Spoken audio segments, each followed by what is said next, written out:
Hey guys, so here by popular demand is my teacher tip Tuesday. So this Tuesday, my teacher tip is for all you teachers out there to see behavior and misbehavior as communication. No matter what age the children that you are working with are, their behavior is communicating something to you. When a child is misbehaving, they are trying to communicate something. And it's our job as teachers to figure out what it is that they're communicating and teach them how to communicate that in a positive, constructive way. That's all it is.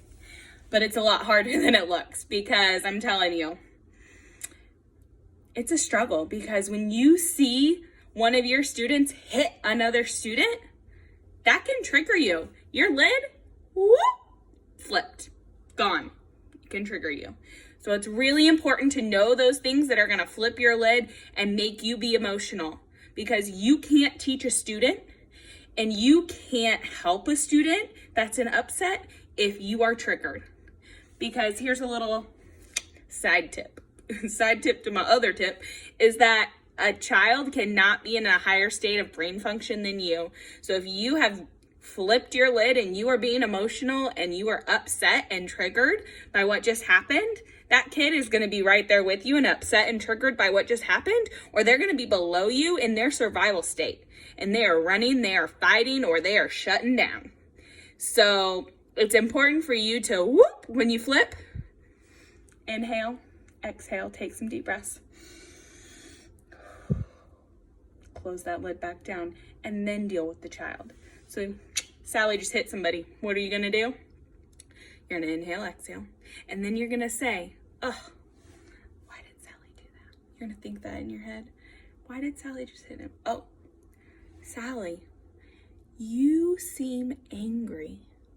You wanted to play with the doll, but Bob wouldn't let you. Next time, try tapping Bob on the shoulder like this and say, Bob, can I play with the, what did I just say? Doll? I don't know. Can I play with the toy? Okay, you try it, Sally. Here you go. Tap him on the shoulder.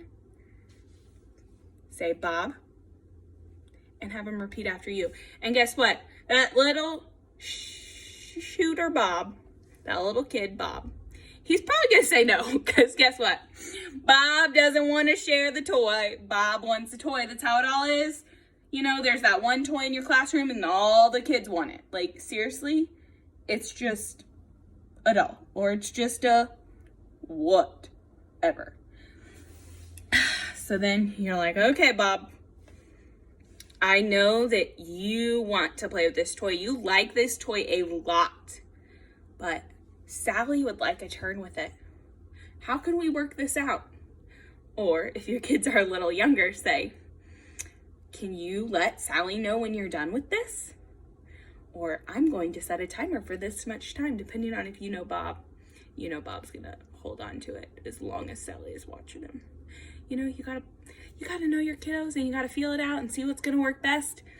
And then you just did it. You problem solved, you came up, and then you're like, okay, Sally, we're waiting for our turn with that. What are you gonna do while you wait? Oh, you're still really focused on the doll. Okay, so why do you wanna play with the doll? Oh, well, I wanna rock it, blah, blah, blah, blah, blah. Okay, well then you find something for them to do. Here's a stuffed animal, or why don't you go to art and draw a picture of it, or why don't you go to the library and look at a book? Now, okay, if you're not a pre-K teacher, a kindergarten teacher, toddler teacher, you're not with me. You're like, this doesn't apply to me. Guess what it does? It does. Sorry. Woo! Okay, you're a middle school teacher. You're in your classroom and you have this one kid that always is blurting out, like literally won't stop, and he's doing it and everybody else in the class is laughing at him. Everybody's giving him attention for it. Okay, so he blurted out again. What are you gonna do? Inhale, exhale. You're gonna breathe because guess what? You are triggered because he does this every day. And you're gonna think, why is he blurting out? What does he want? What is he communicating? Well, every time he blurts out, he gets attention from his peers. He makes his peers laugh. So, what does this kid like to do? He is liking attention. He is seeking connection. So, here's what you're gonna do. You're gonna give that kid an opportunity to make connections in your room. So, that could look a million different ways. Is he gonna stand at the door and be your door greeter and literally give a high five to every kid as they come into your class? Is he going to get to stand up at the beginning of class and have 2 minutes to tell his best jokes to the room? Because I mean, wouldn't those 2 minutes of he gets the floor to himself be so much better than him blurting out every 20 seconds? Or maybe you're gonna let him go around during the beginning of class and go to everybody's desk and give them something, do something with each kid. Like, give him a way that he can really connect with every single kid, since he is seeking that attention and connection from his peers. Give it to him in a positive way. You gotta teach him how to do it. So that is my Teacher Tip Tuesday. Find